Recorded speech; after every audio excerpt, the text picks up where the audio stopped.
cet événement qui doit être pour nous, le rugby à 13, un événement historique, un jour véritablement historique qui marquera certainement aussi la vie des Dragons catalans, comme je l'espère la vie du rugby à 13. Et je suis très heureux de pouvoir vous remercier pour voilà, l'accompagnement avec lequel vous mettez beaucoup d'énergie pour aussi bien vous que tous vos collaborateurs pour nous aider à faire de ce jour une belle réussite.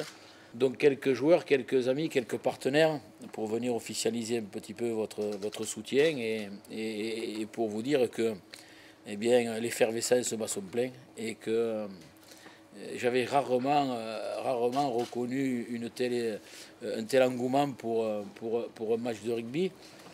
Et que pourquoi aller à Barcelone? Mais parce que cette main tendue du Barça, on ne pouvait vraiment pas, cette main tendue de nos cousins germains, on ne pouvait vraiment pas la refuser. Alors, bien que ce soit un pari audacieux, parce que depuis quelques mois, il y a quelques nuits blanches un petit peu, où des fois, où je passe quelques heures de la nuit à me dire si véritablement il fallait le faire ou pas le faire, mais je crois que aujourd'hui, tout le monde est bien convaincu qu'il fallait le faire, mais il faut le faire, il faut le réussir. Je ne voudrais surtout pas que certains se méprennent ou ils voient Mais eux, le rugby, c'est un ballon ovale. Alors, le rugby qui se joue à 13 ou à 15, alors ça pour eux, et que ce soit l'USAP ou les Dragons catalans, pour eux, c'est exactement la même chose. C'était pour Bartomeu, le président du Barça, inviter cette culture au rugby. Ils ont la culture au football et ils sont en admiration devant notre culture au rugby. Donc, c'était inviter en même temps ces drapeaux catalans, ces seigneurs que nous appelons chez nous ici, et nous ouvrir ce stade mythique, ce stade, un des plus beaux stades aujourd'hui du monde. Jouer pour les joueurs de rugby catalans, anglais ou australiens, jouer au Camp Nou, ça sera un moment pour eux inoubliable. Donc on ne pouvait pas refuser. En même temps, pour nous, ça rebooste aussi un petit peu tout le club. Voilà, ça rebooste le club, ça rebooste les supporters, les Catalans, les partenaires. Et pour nous, au sein du club, c'est 3 embauches de plus. Aujourd'hui, vous voyez un petit peu dans quel état d'esprit peut vivre le club. Ça nous a permis de recruter quelques jeunes filles qui font du bon boulot, quelques jeunes hommes aussi qui s'intègrent dans le club parce qu'il y a ce projet, parce qu'il y a ce magnifique week-end à Barcelone et qu'il faut le réussir. Voilà. Aujourd'hui, il y a une effervescence énorme, terrible. Je crois que c'est plus de 80 bus. Je crois qu'on avoisine les 100 bus déjà. Et tous ceux qui se sont déclarés, mais sans être encore officiels aujourd'hui. Nous avons pratiquement vendu 10 000 billets aujourd'hui. Nous avons remonté 5 600 billets à Wigan. Plus de la moitié sont vendus déjà sur Wigan. C'est énorme pour un match comme ça de championnat.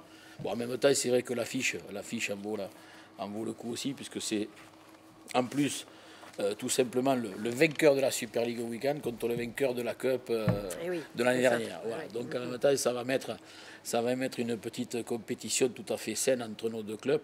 Et vous savez, le rugby à 13 a du mal un peu à avoir comme ça de la médiatisation, à avoir des coups de projecteur comme ça. Et je crois que ça va être pour nous, bien sûr, le club, le rugby à 13, mais surtout aussi pour notre région, l'Occitanie, pour Perpignan, pour sa région. Je crois que ça va être un coup de projecteur terrible, en espérant que tout le monde suive votre exemple, que les décideurs locaux suivent un peu votre exemple. Hein. Et encore une fois, je vous dis un grand merci pour votre soutien et votre participation à cet événement. Voilà, merci. La région est aux côtés des Dragons catalans parce que tout d'abord pour notre région, les Dragons catalans, c'est vraiment emblématique parce que c'est l'aspect vraiment qui est lumineux, qui est fort pour le rugby à 13. De voir vraiment briller les Dragons catalans, voilà, pour le monde du rugby à 13, c'est vraiment une étoile. C'est une étoile, ça nous éclaire, c'est vraiment très important. Alors bien sûr, hein, nous sommes une terre forte aussi de rugby à 15. Hein, mon premier vice-président, Didier Codorniou, voilà. Et qui est un ami. Voilà, non, mais représente aussi tout cela. Mais c'est vrai que voilà, les Dragons catalans, c'est une place particulière pour le rugby à 13, pour notre région, pour la France, il faut être quand même très clair. Et c'est ce rugby à 13 qui a su s'adapter, qui a su se réinventer, qui est victorieux, qui nous fait vibrer et là, il y avait une formidable opportunité, comme vous l'avez dit, voilà, président, avec le Camp Nou, où là, on avait la possibilité voilà, de jouer dans ce plus grand stade, je crois, c'est d'Europe, hein, voilà, voilà, bien sûr. donc où là, nous sommes dans un lieu prestigieux avec voilà, des cousins. Et cela va nous donner vraiment une notoriété encore plus forte. Et moi, en tant que présidente de la région, je suis très attachée à ce que cette fête, elle soit populaire. Et pour qu'elle soit populaire, eh bien, il faut qu'il y ait des supporters. Voilà. Et pour qu'il y ait des supporters, il faut un coup de pouce. Voilà. Il faut un coup de pouce pour permettre voilà, à tous les supporters du rugby à 13, des Dragons catalans, avec tous les supporters voilà, de notre région, l'Occitanie, d'être derrière les Dragons catalans et de pouvoir aller tout simplement à Barcelone. Donc c'est une aide, plus du budget, de 20 000 euros pour le transport des supporters et puis 10 000 euros en plus sur un partenariat, voilà ce qu'on appelle un partenariat de communication. Donc voilà, 30 000 euros pour cet événement exceptionnel qui viennent en plus des 405 000 que nous avons de soutien pour les Dragons catalans. Voilà, moi je trouve que clairement, le président, avec votre équipe, avec vos joueurs, voilà, vous faites un travail formidable.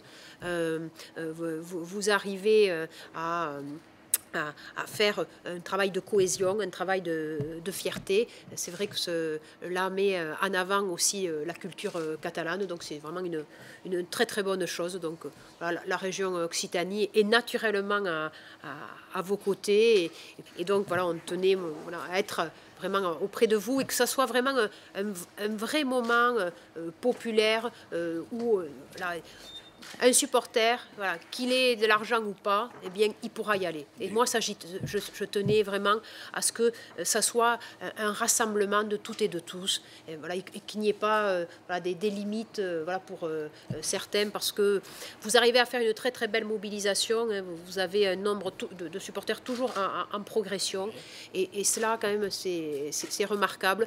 On se sent bien quand on vient voir un match des Dragons catalans.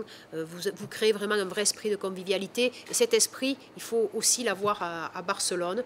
Alors, bien sûr, à Barcelone aussi, ça fait rêver. Nos amis anglais vont aller voir du soleil comme ça. Ça va un peu voilà, exactement, bien sûr. leur changer. Voilà, nous, on est plus habitués. Mais vraiment, c'est un très bel événement. Donc, voilà, c'était tout à fait logique qu'on soit à vos côtés. Dans les réussites, dans les grandes réussites voilà, du pays catalan, eh bien, il y a les Dragons catalans. Parce qu'il faut voir derrière, bien sûr, c'est une magnifique réussite sportive. Mais derrière, il y a une réussite économique. Parce qu'à travers voilà, les Dragons catalans, c'est tout un territoire qui est irrigué au point de vue... une économie dans le club, avec des sponsors, ainsi de suite. Et ça, moi, je tiens à le dire. Et puis, vous avez toujours affirmé un soutien fort à la culture catalane, que nous partageons aussi. La condition de la réussite, hein, c'est la force collective. Donc, voilà, on est à vos côtés. Et puis, en plus, voilà, c'est vrai que une présidente de région trésiste, ça n'arrive pas souvent quand même.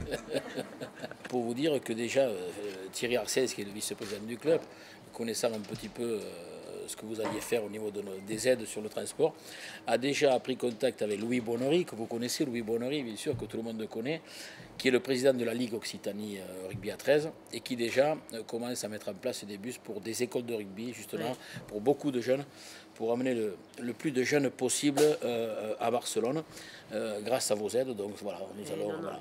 Donc vous voyez que déjà on s'est mis un petit peu en place pour faire de ce jour voilà, le rassemblement un petit peu de tout les trésistes occitaniens. Moi, je pense qu'il faut créer une marque territoriale pays catalan.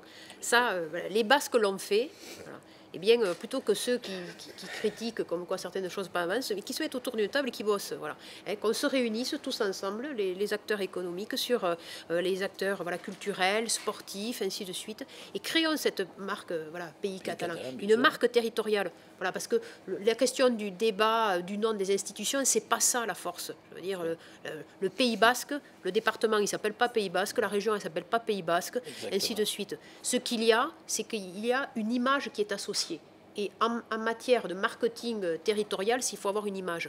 Et d'avoir les Dragons catalans, c'est une des forces de l'image. Voilà, c'est une des forces de l'image, comme l'USAP aussi, enfin, bien sûr, comme tous les clubs sportifs, mais il faut qu'on puisse vraiment mettre en avant cette culture voilà, qui est très spécifique, avec cette culture de l'accueil, cette culture de l'échange. Et le rugby à 13, nous avons toujours ouvert les bras aux joueurs du monde entier. Il va y avoir un accompagnement surtout en fonction des distances ou autres, puisque le but c'est de mettre le maximum de moyens un petit peu sur un petit peu toute l'Occitanie pour ramener les coûts à presque à pas grand-chose, quoi, disons. Mais on est en train d'étudier, mais si vous voulez, voilà, en fonction de ce que vont coûter les bus qui vont partir de certains endroits, voilà, si on demande 10 ou 20 euros à une personne pour aller à Barcelone, passer toute la journée, je veux dire, à un moment donné, il faudra qu'on puisse équilibrer tout ça tous ensemble. Vous voyez, voilà. Voilà, mais c'est de cet ordre-là. Voilà. C'est ça. Donc, voilà, on a déjà fait une tarification au plus bas possible, parce que même nos amis du Barça ont été un petit peu surpris quand on leur a demandé de faire une tarification aussi basse, c'est-à-dire 15 euros pour les abonnés. C'est-à-dire que nos 5000 abonnés qui sont abonnés au club, étant donné que ces gens-là avaient déjà payé leur place au stade d'hiver Brutus, on demande encore 15 euros. Et en même temps, ça fait que, eh bien, ça fait boule de neige, puisque les sociaux du Barça, tous sports confondus, paieront aussi 15 euros pour... voilà, donc le club du Barça, par l'intermédiaire de son président Bartomeu, ont fait des efforts énormes au niveau de la location du stade. Et nous sommes arrivés à un point zéro vraiment atteignable, de façon à ce que véritablement ça fasse une belle journée populaire et sportive au niveau des jeunes, beaucoup d'étudiants, beaucoup de jeunes sportifs du Barça, mais le Barça c'est énorme, c'est tout sport confondu pour 15 euros. Voyez, voilà. On en discute. Je devais rencontrer le maire de Perpignan lundi. Malheureusement, c'est moi qui ai eu un contretemps lundi, donc on a remis un petit peu. Je pense qu'on se verra demain. Donc le maire de Perpignan m'a assuré de son soutien et le conseil général aussi réfléchit de son côté, voir de quelle façon ils vont pouvoir nous accompagner dans ce week-end à Barcelone. Vous vous rendez compte quand même, regardez, nous avons joué à Wembley, nous avons joué à Newcastle au mois de mai, nous avons joué à Wembley au mois d'août. On va jouer à Barcelone ce mois de mai. La semaine d'après, on joue à Anfield Road, c'est-à-dire le stade mythique de Liverpool, puisque le Magic Weekend, alors le Magic Weekend, c'est tous les matchs d'un week-end, c'est-à-dire 6 matchs sur le même terrain. On joue 3 matchs le samedi, 3 matchs le dimanche, c'est 80 000 personnes qui vont passer à Anfield Road sur les 2 jours. C'est le grand événement du rugby à 13 dans le nord de l'Angleterre. Donc Anfield Road, pourquoi pas revenir à Wembley ? On ne sait jamais, au mois d'août peut-être. Et puis alors la cerise sur le gâteau, ce serait extraordinaire, c'est que la finale de la compétition super, la finale se joue à Old Trafford, le stade mythique de Manchester United, le théâtre des rêves. Donc vous voyez un petit peu que même si c'est le rugby à 13, mais même si c'est aujourd'hui en France un petit sport peut-être pas trop reconnu en France, nous sommes beaucoup plus connus et reconnus aujourd'hui en Angleterre. Et des événements comme ça font que cette compétition a une grosse puissance aujourd'hui en Angleterre.